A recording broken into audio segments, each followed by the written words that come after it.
Hi, my name's Rita Rangel, and I am the Program Manager over TDM and Family Engagement.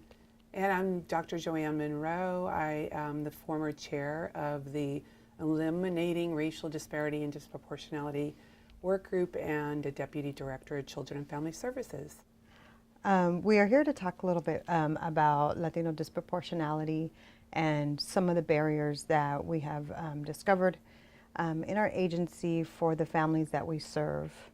One of the biggest things that I think that we did as an agency was do a research on analysis on the disproportionality of Latinos children in the system as well as the families. And one of the things that we found out was that the Latino families take a lot longer to reunify. And we're looking at, okay, so what are those barriers? What do we need to do as an agency to help with that issue, but also just kind of take a step back and look at what are all of those things that we ask families to do, and then we can't seem to reunify them as quickly as we would like to. Rita, I think what you're pointing out is the fact that families of color, children of color, are disproportionately represented in just about every system. Mm-hmm. And it's also true for the child welfare system. All families of color, including our Hispanic families, come into the system at a higher rate, have higher substantiations sometimes, stay in the system longer than other families. And what is it that we're doing or not doing to address some of the barriers that you just talked about? Yeah. When we started doing those focus groups within the agency and with outside partners, you really started to discover a lot of the things that, as a case carrying worker, you would tend to see a lot. You know, the housing being one of the biggest barriers, because sometimes some Latino families are, they live it with other families, so you have to take that into account. And just overall in Orange County, the housing market is so limited and the prices of housing are so high that that's one of the things that really does hurt the families that we serve. And that's a good example that you brought up, because a lot of times our staff have cultural values about how many people should live in a residence, and that could be a systemic barrier to reunification. So I think a lot of what we're talking about are the data that support, and then there's a lot of anecdotal stories to support what you're talking about. You talked about the worker level. I know when I was a worker, I was reticent to take a Spanish-speaking case, just honestly, and a lot of workers will say that because it's about 40 to 50% more workload for the Spanish-speaking cases. That's just factual information, because if you do not speak Spanish as a social worker, you have to have somebody to interpret the reports, to interpret all kinds of legal documents. So I think that's one of the ways that we could look at the internal systemic barriers, maybe providing our workers with more supports that end up with higher Spanish-speaking caseloads, which ultimately take more time than other types of cases. Absolutely, and I think, and when you think about at the worker level, and I remember, because that was my caseload, was a Spanish-speaking caseload, and the things that came with it, I just assumed were for all cases, but it's not until you're able to step back and see the differences and all the other things that you have to kind of help a family with, translate, like you said, translation of document, working with the Mexican consulate, when we're trying to place children with a relative in Mexico, all of these extra things that, unless you do this work all the time, I think that's something that could be of a barrier for a family. Right. And then also looking at, as a Spanish-speaking worker, I think if the families tend to trust you because you speak their language, because you can kind of share in some cultural similarities, it really does help build that engagement piece that really helps families kind of feel like, okay, you're not here just to tell me what to do, you're here to help me, and you're here to tell me, okay, how do we help you get your children back, really. Right. So I think that's really the goal of doing this entire project is to bring awareness, because we oftentimes don't think about some of the examples that you just gave until you're actually working with families. So that ends up being a barrier not only for the worker, but it ends up being a barrier for the family, which could potentially mean that it takes longer for them to get their children back inadvertently. I mean, it's not something that they're doing or not doing. It's just the time it takes to get the resources to families. And there are disparities in those resources too, because we have a much higher percentage of families of color. We don't always have the workforce that has the qualifications that you do. And so we end up assigning cases to English speaking only workers, and that's not necessarily a bad thing, but the family may not feel as trusting with that person, and it might take them longer to develop a relationship, which might impact their reunification as well. Absolutely, and I think if we look at all the barriers when you are looking and working with families, then you also look at the fatherhood portion of it, and a lot of the times we kind of forget that the fathers also need to be involved in this process. So I think if you also help the families see how valuable it is to have the father participate in these services, and then are able to link the fathers with service providers, hopefully that are male, and things like that just kind of help. A cultural piece, it helps kind of bring the case and kind of see the families from a different perspective and help them out. Right. That's really an excellent point, Rita. And I think as our work group was talking about father engagement, we realized that has been an area where we've been remiss in some regards in not maybe searching as extensively for a parent, because the research shows that when a father is involved in the child's life, their education, academic performance improves. They don't get involved in the probation and the juvenile justice system as much. Just the relationship, namely the father, really enhances our ability to reunify families, and we don't always, and the court is implicit in that too, from the standpoint that legally there's not always an order to search for a father when there could be. I know our county council have mentioned that as well. So those are some of the internal barriers that I think unwittingly contribute to. It's not like our staff are trying to, do this maliciously. Yeah. It's just sort of a inherent bias that we may not be aware of in terms of our actions. Absolutely. And just, I think for me, it was really great to see this awareness piece being brought to the agency as a whole. I think that's a really good way to just make sure that we start talking about these type of things, because I think sometimes if you're a Spanish-speaking worker, you see yourself in this little basket of, this is my caseload and nobody else knows all the things that I have to figure out in order to make this family successful, and or how do I work with this family to make them successful. And now we're kind of taking an agency view of it and kind of going, what can we do as a whole to help with this process? So I think that's a really great step in the right direction. And that's what you're saying about that aloneness I think workers have. That's really important too, because one of the ways we know that job satisfaction and productivity is impacted by your ability to get support from your coworkers and from your peers and your supervisors. And if you're feeling like your situation is isolated and you don't have the resources you need, I think that could affect your ability to intervene with the family as well.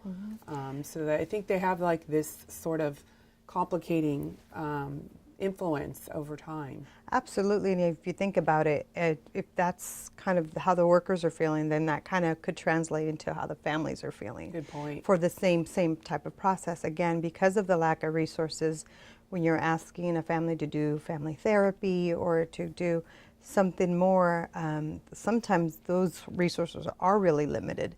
You might have a family who lives in this area, but the Spanish-speaking therapist is in a whole different city, and it's that. Then you need the transportation issue. And all of these things come into play, like they do with many of our families.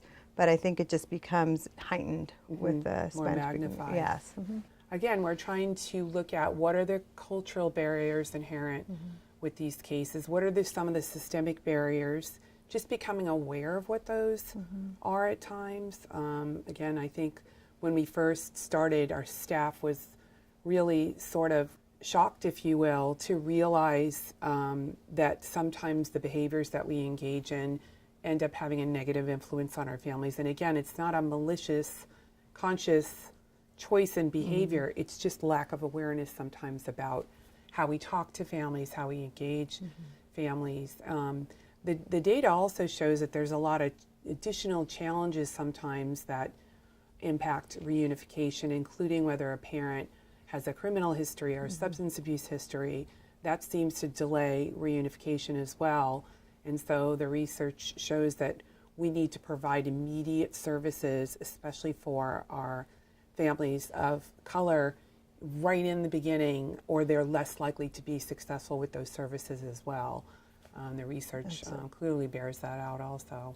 Absolutely. I mean, and I know we have, as an agency, really pushed for the whole engagement piece and really upfront, starting from the phase of a car from an emergency response to investigations. It really is something that I think our agency is really looking at and seeing what can we do and what kind of practices can we put into place to help with that engagement. We've done really well in some areas, and in some others we still need to figure that out a little bit. One of the things that I think is also critical to the reunification of the Latino families is really having more conversations with court, because that is one of a barrier. Sometimes they don't necessarily have all the awareness of all the extra barriers that families have, and so even though, or they feel like, well, they should just be able to do it like everyone else can, when then reality is that no, these are true barriers that will prevent someone from moving forward. If somebody is in fear of going somewhere because they think something could happen to them, they're not as likely to follow up with a service or meet with their probation officer or things like that. Right. And I'm glad you mentioned that, because we don't often think about the fear associated with the fact that you might be undocumented in this country. That doesn't preclude you from services, but there is a fear of people in positions of authority potentially deporting you or treating you in a criminal fashion, and we don't take that stance at social services, but our clients are already less than trusting of authority figures sometimes because of the history of involvement with agencies that have been less than helpful at times. I think one of the things, as our agency continues to evolve, our work with the consulate, I think, is very important. And I think sometimes, there's been so much change from within, but as new staff come on, they also need to understand that the consulate technically has a right to support their citizens through this process. Exactly. And so that's one of the things that I think we need to make staff a little bit more aware of, so that families can feel and they can decide whether or not they would want a representative from the consulate with them at our meetings or things like that. But really, that partnership is really important, and ensuring that the consulate is able to play a part in that is really important for us to move forward. I mean, we have an MOU with the consulate now. We've done a lot of great work, but I feel like at this point there's been so much change that it's a time to revisit some of that and make sure that people have that information. An advocacy role, instead of our staff seeing that as an additional barrier, that the consulate really has been at the table, and they are very supportive of our staff and the families. And how do you navigate, because they have a complex system as well, with all the laws that are required, and a lot of our staff are not familiar with that, so we need to continue education efforts for our staff, reminding them that it's really part of the work to maintain a relationship with the consulate on behalf of their families. It's not just a nice thing to do. Exactly. It's something they really need to do as part of their job. And again, workers could be inadvertently not contacting or not utilizing resources. Latino Health Access, they have so many resources, our family resource centers out in the community, because not only do we want to get our families out of our dependency system faster, we want them to have a support network and to be sustained in the community without having to depend on us, and have a high level of self-efficacy when they end their involvement with the child welfare system and really become self-sufficient and hopefully out of many systems, because often you see that pipeline of families that get involved with us. Then often the kids that stay long enough end up in the probation system and then the jail system, and we're trying to make the outcomes better for our families by getting the resources to them at a very early stage. Absolutely, and they, and by looking at those resources that we do have available, I think sometimes the workers maybe struggle with the fact they're trying to figure out, would court be okay with this resource? Could this be court approved? And I think those are also some of the nuances that could be barriers for the workers in referring out to more community type agencies. I know for a while we did a really good job of that, and then we go back to being, nope, it has to be specifically a court approved program. And so I think those are some avenues or some places where we could do more, just more advocacy with the courts and saying, look, if this is a program that we can really look at, because it is successful, because Latino health is in the community, and that is a process that people probably feel more comfortable going to versus somewhere outside of their community. Right. So Rita, you're in charge of the system improvement plan for the county. What are some of the things that you think that we need to continue to work on as we evolve, to use your words, moving forward? Where are some areas where we can improve and potentially have a more positive influence on the families that we work with? I think that's a big question. There's a few things, but I think one of the things that we need to look at better is, how do we support our families when we place children with their relatives, for example. A lot of the times we place children with a relative, and we don't have a lot of staff because of our resourcing, so they're kind of left alone. And now one of the things that I think is happening and we're working on is they're building in some natural supports with the fact that both relative caregivers and foster parents who want to foster are kind of training together. So I think those are building some kind of informal support systems. So the resource family approval process is meant to provide those natural supports that you just mentioned, because oftentimes relatives take our youth and they're emotionally or socially having a lot of difficulty because they've been removed from their homes, and our relatives are already maxed out, if you will, with their own, families, and now they're being asked to take in another child and take on this bureaucratic court system and maybe deal with their own relatives that are upset that the youth has been removed from the home. So if we could get involved at that juncture and provide more supports at that place, we have the potential to help our families be more successful with these placements. Absolutely.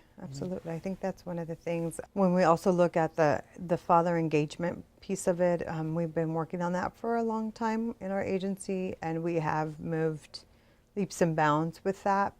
But yet we still, sometimes we revert back to our old practices, or it's just it's not an awareness that people have. So then you kind of you get mixed in your everyday kind of caseload. And so you forget to do the extra of, let me ask again. Maybe this time the mom is going to give us more information about the father, or maybe somebody else in this family is going to be able to give us more information, because that's still, that father figure is a resource for those children.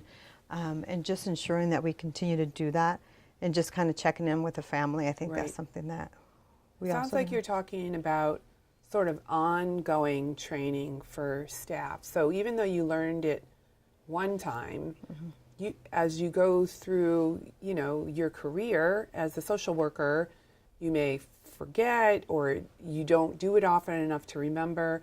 So part of our responsibility is ongoing awareness building for our staff so they know what the resources are out there for families. One of the areas where I feel like we can really make a difference, and it sounds small, when you have units of Spanish-speaking social workers that have a Spanish-speaking supervisor, there's something about that group where they share resources and don't develop that sense of isolation that some Spanish-speaking workers have.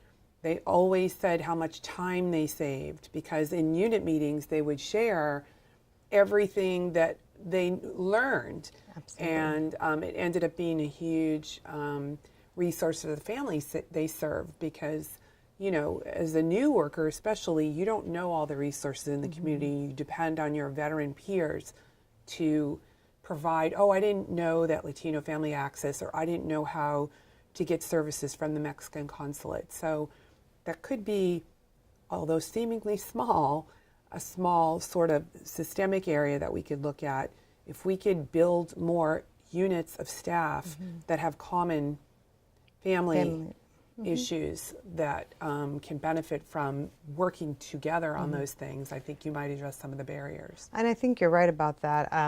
Having been a Spanish-speaking worker for many years and having both the opportunity to do an all Spanish-speaking unit and then being kind of in a different program where you're kind of integrated, it is the resources that you develop and the ability to help each other with that process, because it is easier if somebody's out and you already have children there. That person can see those children, or you know, it's just there's so many things that you do work together when you have that Spanish-speaking workers kind of, and because Spanish-speaking workers tend to have a higher caseload, it's always nice to know that the rest of your peers, at least in your group, are kind of in the same place you are as well. Like a built-in support system almost. Definitely. And then the other way, I mean, it was interesting because you can teach those, but it's not, you don't get the same, it's not reciprocal. You can't get that back. Whereas in the other group where you have Spanish-speaking workers all kind of working together, that helps that process. Definitely, that's definitely an area I think we can continue to work on to address some of these issues of barriers that our families deal with. Definitely. And then looking at the back-end programs and looking at using the stats that we have and looking at those families, kind of taking an opportunity to kind of pinpoint some of those families and see, kind of read through and kind of see, okay, what are some of these barriers that we see and how do we address those, right? So just being more strategic about that plan in itself. And then again, hopefully if it's a court issue, then let's do more advocacy there. If it's really because the resources are so limited. I remember when I was a worker, one of in the back end program, because I used to always been in front end in investigations, but I went to back end, and really one of the most surprising things that I found is that most of my families were ready to reunify, but the thing that kept me from returning children back home is their housing. It was such a huge thing. And for me, it was trying to be as creative as I could to try to get all those resources together by using family preservation, by using RAP, by using these agencies and these in our community to try to support the family the best way we could. And also having those conversations with the minor's attorney, because sometimes they thought, well, no, I want each child to have their own bedroom. And that's not going to happen. That's not reality. It's almost like discriminatory in some ways. Absolutely. And again, it goes back to our internal biases about what we think a child should have, or what is, you know, the highest standard of care, as opposed to the minimal. What is our minimal standards of care, right? And what's the best place for the child? I think one of the things we've done in our ERDD work group is we've held ourselves accountable to outcome measures. So it's great to talk about all these things, but we really have our research department involved with us, and that's the way we were able to measure that the number of Black youth in our system has actually gone down in a higher percentage than they would have had we not done anything. If we just had a control group, if you will, that didn't address the issue. And so we've really been able to demonstrate that our efforts have been impactful. So if we're starting with 60% of the general population of Hispanic youth are in the child welfare system, when only maybe 50% are out in the community, we need to always be looking at those numbers. Are we having an influence? Are those numbers going down? And so I think as we move forward, again, it's great to have awareness building and it's great to be doing all these interventions, but we need to hold ourselves accountable with actual outcome measures so we can show what progress we've made. Absolutely. And be able to share that with staff, because I think a lot of the times point. the information gets left out, and so as a worker you don't ever really get to hear all of these things, or you don't get to see this is all the work that I've done and this is how it's improved our outcomes. So really making sure that that information gets back to the worker level is really important, I think. Right, that is super important, and I think that's another piece we don't always, and I think that's another goal of doing this video, is to really help our staff see that their efforts do have an influence. And I think you go to work every day, it's difficult work, and you're doing difficult things, and you don't get to see the results of your work in a concrete, quantitative way. And that's why I think sharing the data with our staff is super important. So in addition to sharing the research like you're talking about, Rita, which is so important, it is also equally important to give the context of what that data means.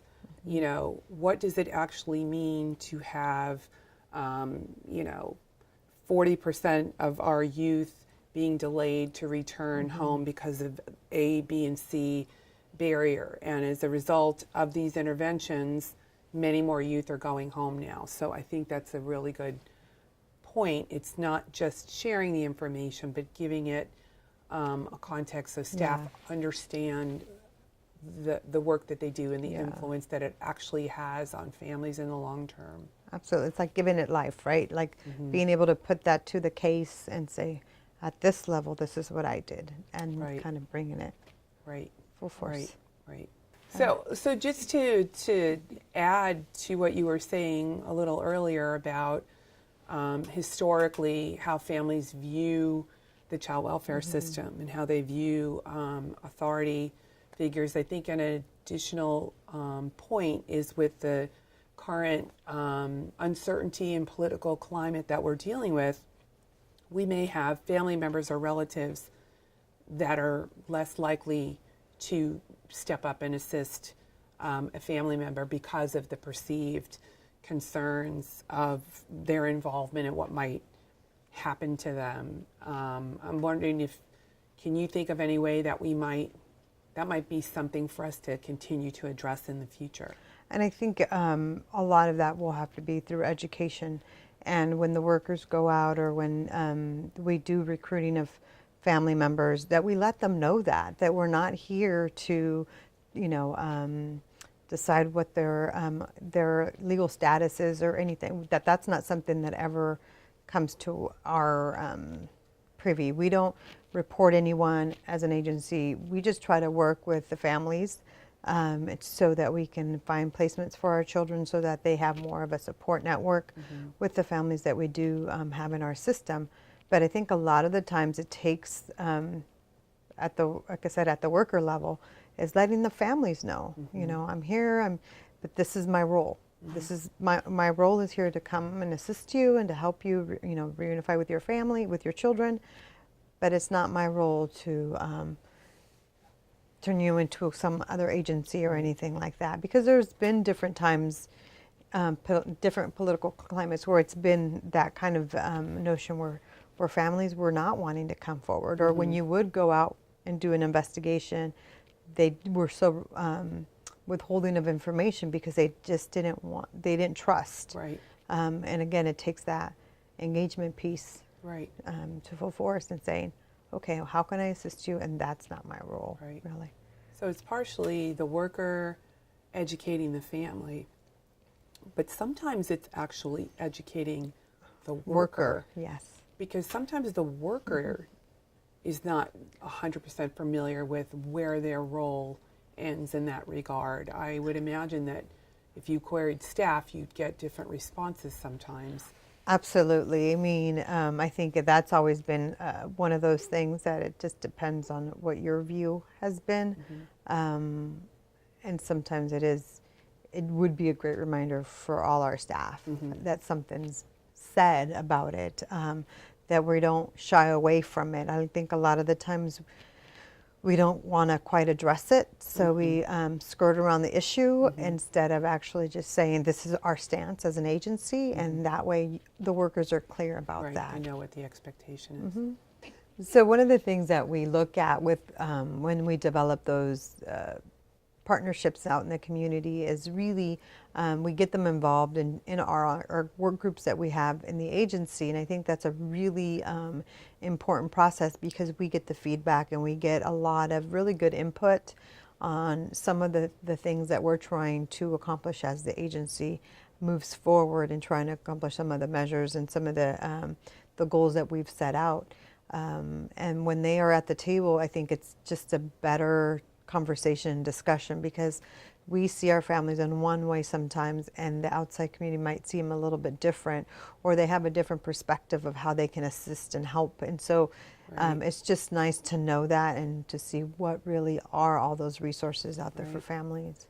Yeah, I think that's the biggest role is that reciprocal relationship, because when we have our partners at the table, Latino Health Access, our family resource centers, the other providers, like you said, they become aware of what some of the issues are and they can develop services to meet those needs. At the same time, we get to hear the flip side of our families and maybe how they're experiencing child welfare and what we could do differently to reduce some of these barriers. So I think that's one of the biggest interventions is the partnerships.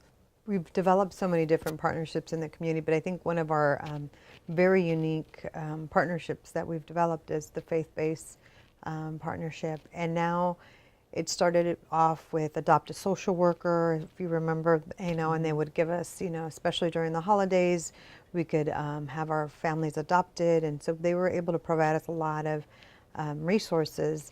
And now it's moved to a different phase where they're looking at how do we actually help our youth, those youth who've been in long-term foster care or in a group home placement, developing those relationships and mentoring some of the youth so they can have families, so they can establish some connections in the community. Those are kind of the things that now that faith-based, the Faith in Motion is now developing. And so I think it's a really neat process and how big it's grown over the years. Right. And I'm glad you mentioned the Faith in Motion partnership because it really is a huge resource that Orange County has tapped into. And our faith-based partners really do want to help our families. Sometimes they don't know the best way to do that. And again, on the flip side, sometimes our staff are not familiar with the resources that our faith-based partners can offer for us as well. And they're sometimes more familiar with the idiosyncrasies of their constituents, if you will, in their community than we are. And they know better about how to serve the needs. And there really are so many resources, which is why our work group is so helpful because we learn quite a few things every month from our different partners that show up and tell us about all the possible resources that are available for our clients. And I'm routinely hearing our own staff and healthcare agency and probation just being amazed and shocked at all the things that are out there. I think that's very common, that there are many, many resources that we have and don't always tap into the right ones. Absolutely. So it has to be ongoing education of our staff to be familiar with what can help our families, including some of these resources. Absolutely. One of the things that does come to mind is, I was talking about a little bit earlier, but the Faith in Motion has really wanted to develop more of a partnership. So one of the places where they are looking at and they've been working with is our boys court and girls court. And again, those youth tend to be a little bit older, have been in care a lot longer, but they're really interested. You know, in the beginning, maybe they were more interested in like, what can we, where could we take them out for a game or things like that. But what we wanted as an agency is really like, let's talk about how do we get you to develop more meaningful relationships, and I think that's one of the things that we're looking at and using our faith-based partners to do that.